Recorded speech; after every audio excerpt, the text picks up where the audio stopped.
महिला बाहर से घर लौटती है और एक कैजुअल नाइटी में बदल जाती है। लिविंग रूम में थोड़ा पानी पीकर रिलैक्स करने के लिए मुड़ती है तो देखती है कि उसके बेटे का क्लासमेट शाओडी भी लिविंग रूम में है। वो जल्दी से अपनी आकर्षक काली ड्रेस को ठीक करती है। महिला को लगता है कि वो उसके बेटे का इंतजार कर रहा है स्कूल जाने के लिए, लेकिन वो नहीं जानती थी कि लड़का अपने क्लासमेट की माँ से पहली बार मिलने के बाद जानबूझकर आंटी के करीब आने लगा था। लड़के ने बचपन में अपनी माँ को खो दिया था। पहली बार जब वो अपने क्लासमेट के साथ घर आया था और आंटी को पहली बार देखा था तो वो मन ही मन आंटी की खूबसूरती और अंदाज की तारीफ करने लगा था। बेटे ने अपने क्लासमेट को घर पर इनवाइट किया था क्योंकि रात में उसे अपने अच्छे फ्रेंड को एक स्विमिंग पार्टी देनी थी। आंटी अपने बेटे और उसके क्लासमेट को देखकर बहुत खुश थी। शाओडी पानी से बाहर आकर देखता है कि आंटी उसे देख रही है और सीधे बेडरूम में चला जाता है। वहाँ की हर चीज को देखने लगता है। आंटी भी उसके ठीक पीछे बेडरूम में आ जाती है। इस समय शाओडी अपनी दुख भरी कहानी सुनाने लगता है ताकि आंटी की सहानुभूति जीत सके, ताकि भविष्य में उसे अपने क्लासमेट के घर अक्सर आने का मौका मिले। अगली सुबह शाओडी अपने क्लासमेट के घर उसे लेने आता है ताकि वे साथ में स्कूल जा सके और तभी शुरुआत वाला सीन होता है। क्लासमेट के अपनी माँ को अलविदा कहने के बाद शाओडी भी आंटी को एक अजीब सा हक करता है। इस समय शायद आंटी के मन में भी कुछ और ही चलने लगा था। जैसे ही आंटी भी काम पर जाने के लिए निकलने वाली थी, उसे दरवाजे पर एक डॉक्यूमेंट मिला। उसे खोलने पर पता चला कि ये शाओडी का छोड़ा हुआ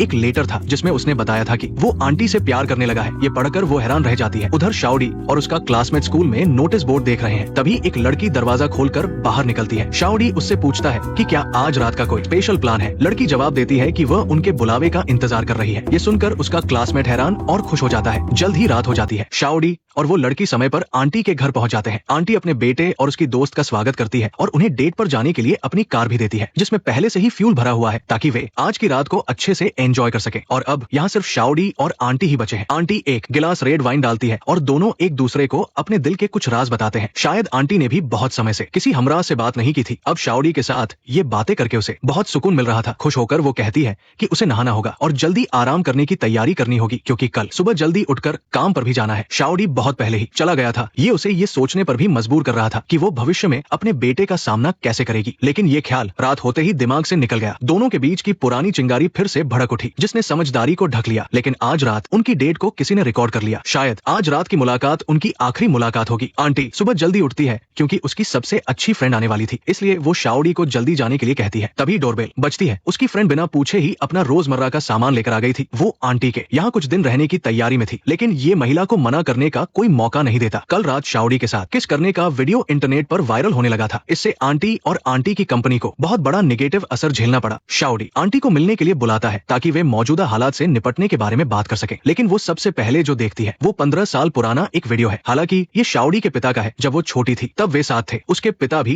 इस महिला के पुराने प्रेमी थे। इस रिकॉर्डिंग को दिखाने की वजह ये थी कि शाओडी के मन में हमेशा से बदला लेने की एक अजीब सी सनक थी। वो आंटी से प्यार नहीं करती थी। सब कुछ शाओडी के सोचे समझे प्लान के तहत हुआ था, लेकिन महिला आसानी से हार मानने वाली नहीं थी। विरोध करने पर शाओडी को चाकू से चोट लग जाती है। महिला भागकर दरवाजा खोलती है। बाहर महिला का पुलिस फ्रेंड पहले ही पहुंच चुका था। कमरे में जाकर खोजने पर पता चलता है कि वो जा चुका है।